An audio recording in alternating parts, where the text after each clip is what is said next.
শীঘ্রই দেশে ফিরছেন শেখ হাসিনা, জানালেন তিনি নিজেই। শেখ হাসিনার সাথে ভারতের সম্পর্ক স্বামী স্ত্রীর সম্পর্ক। একজন স্ত্রী পারে তার স্বামীকে কি দিয়েছে সে জানে, শেখ হাসিনা তাকে কি দিয়েছে যে এমন তাকে সারা জীবন মনে রাখবে। স্বৈরাচারী এই নেত্রী, সেটা নিয়ে উঠছে নানা প্রশ্ন। তাহলে কি হাসিনাকে নিয়ে সুদূর প্রসারী কোনো পরিকল্পনা বাস্তবায়ন করতে চাইছে নয়াদিল্লি? কয়েকদিনের মধ্যেই শেখ হাসিনাকে ফেরত পাঠাচ্ছে মোদী সরকার। আসসালামু আলাইকুম ভাইয়া, সবাই কেমন আছেন? আশা করতেছি আপনারা অনেক ভালো আছেন। তো ভিউয়ার্স, ভিডিওর টাইটেল এবং থাম্বনেল দেখে আপনারা অবশ্যই বুঝে গেছেন যে আজকের ভিডিওটি কি নিয়ে হতে চাচ্ছে।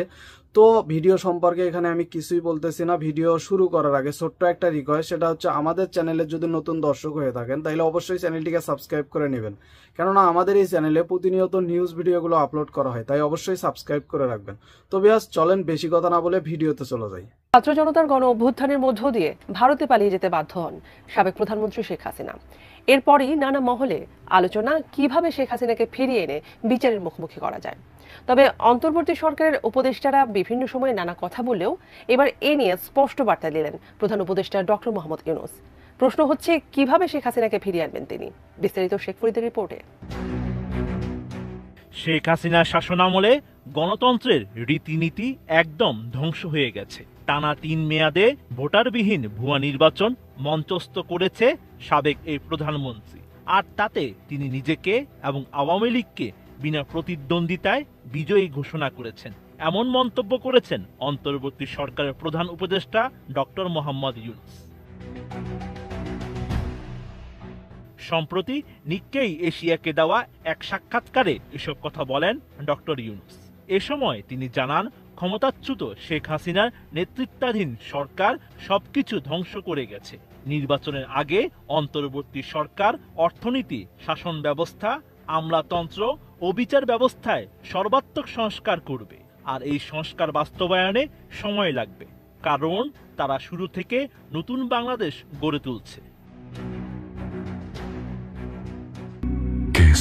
শেকড় থেকে শিখরে শেখ হাসিনার প্রত্যাবর্তনের বিষয়ে ডক্টর ইউনূস জানান, বাংলাদেশের আন্তর্জাতিক অপরাধ ট্রাইব্যুনালে শেখ হাসিনা এবং তার বেশ কয়েকজন সহযোগীর বিরুদ্ধে গ্রেপ্তারি পরোয়ানা জারি করা হয় অক্টোবর। বিচার শেষে তার বিরুদ্ধে চূড়ান্ত রায় এলে ভারতের কাছে শেখ হাসিনার আনুষ্ঠানিক হস্তান্তরের অনুরোধ করবে সরকার। এক্ষেত্রে ঢাকা নয়াদিল্লি স্বাক্ষরিত একটি আন্তর্জাতিক আইনের কথা উল্লেখ করে ডক্টর ইউনূস বলেন, এই আইন মেনে ভারত কাজ করতে বাধ্য হবে। নির্বাচনে ডক্টর ইউনূস প্রার্থী হবেন কিনা জানতে চাইলে বিষয়টি নাকচ করে দিয়ে প্রধান উপদেষ্টা জানান, না, তিনি রাজনীতিবিদ নন।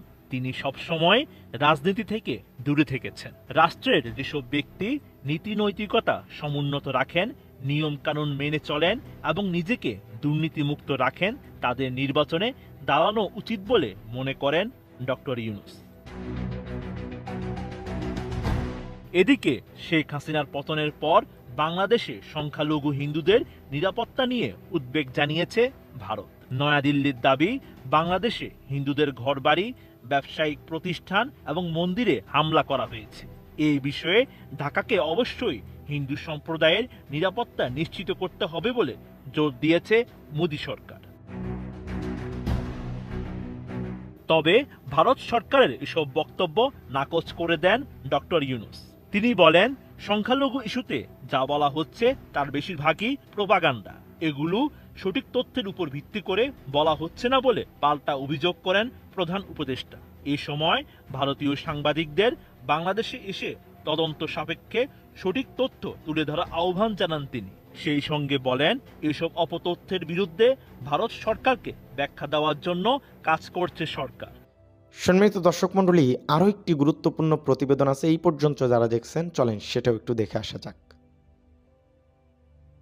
অবৈধভাবে ভারতে অবস্থান করে ষড়যন্ত্রে লিপ্ত শেখ হাসিনা বাংলাদেশে অশান্তি ও বিভেদ সৃষ্টি করাই তার প্রধান উদ্দেশ্য, এমনটা জানিয়েছেন বিএনপির স্থায়ী কমিটির সদস্য ডক্টর খন্দকার মোশাররফ হোসেন।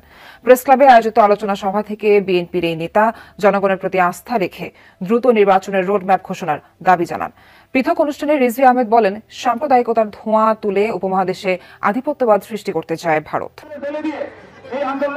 গুলশানে দেশীয় পণ্য ক্রয় বিক্রয় আয়োজনে যোগ দেন বিএনপির সিনিয়র যুগ্ম মহাসচিব রিজভী আহমেদ। বলেন শেখ হাসিনা সরকারের পরাজয় মেনে নিতে পারেনি বলেই বাংলাদেশকে অস্থিতিশীল করার পায়তারা করছে ভারত। সাম্প্রদায়িকতার ধোঁয়া তুলে কট্টর হিন্দুবাদীদের কে উস্কে দিয়ে আপনারা চাচ্ছেন উপমহাদেশে আপনাদের আধিপত্য কায়েম। গ্লোবালাইজ পৃথিবীতে একে অন্যের সাথে লেনদেন হয়, যারা আমাদের দেশের প্রতি আগ্রাসন চালাতে উস্কানি দেয় তাদের সাথে আমরা কোনো ব্যবসা বাণিজ্য করতে চাই না। সরকারি জাতীয় প্রেস ক্লাবে স্বৈরাচার পতন ও গণতন্ত্র দিবস উপলক্ষে এক আলোচনা সভায় যোগ দেন বিএনপির জাতীয় স্থায়ী কমিটির সদস্য ডক্টর খন্দকার মোশাররফ হোসেন। বলেন অন্তর্বর্তী সরকারকে ব্যর্থ করতে অবৈধভাবে ভারতে অবস্থান করে সব ধরনের চেষ্টা করছে ষড়যন্ত্রকারীরা। হিন্দু সম্প্রদায় কি শুধু গত 3 মাস যাবৎ বসবাস করে, না বাংলাদেশ স্বাধীনতার পর থেকে এখন পর্যন্ত অত্যন্ত সম্প্রীতির মধ্য দিয়ে এই বাংলাদেশে আমাদের এই হিন্দু সম্প্রদায় বসবাস করে? তারা পতিত একটি স্বৈরাচারী সরকার, তারা চেষ্টা করবে বাংলাদেশে একটা অশান্তি সৃষ্টির জন্য। অতি দ্রুত জনগণের প্রতি আস্থা রেখে নির্বাচনের রোডম্যাপ ঘোষণা করতে অন্তর্বর্তী সরকারের প্রতি আহ্বানও জানান নেতারা। নির্বাচনের পদ্ধতির ক্ষেত্রে যথাসম্ভব দ্রুত সংস্কার সাধন করা এবং নির্বাচনের একটি রোডম্যাপ দেওয়া। জনগণকে আন্ডার এস্টিমেট করার কোনো আমাদের মনে হয় কোনো সুযোগ নেই, উচিত নয়। জনগণের উপরে ভরসা করে জনগণ ঠিক করবে তাদের সরকারকে হবে এবং কিভাবে দেশ পরিচালিত হবে। আমরা ঐক্যবদ্ধ থাকলে কেউ পারবে না আমাদের ক্ষতি করতে, যারা যত চেষ্টা করুক। বলেছিলেন তারেক রহমান দেশ যাবে কোন পথে, ফয়সালা হবে রাজপথে। সেই ফয়সালাটা কিন্তু রাজপথে হয়েছিল। এই গণতন্ত্র আজকে আমাদেরকে ধরে রাখতে হবে। আজকে অন্তর্বর্তীকালীন সরকারকে আমাদের সহযোগিতা করতে হবে। আজকে ষড়যন্ত্র শুরু হয়েছে, চক্রান্ত শুরু হয়েছে। যে কোনো ষড়যন্ত্র মোকাবেলায় জাতীয় ঐক্য অটুট রাখার আহ্বানও জানান বিএনপি নেতারা।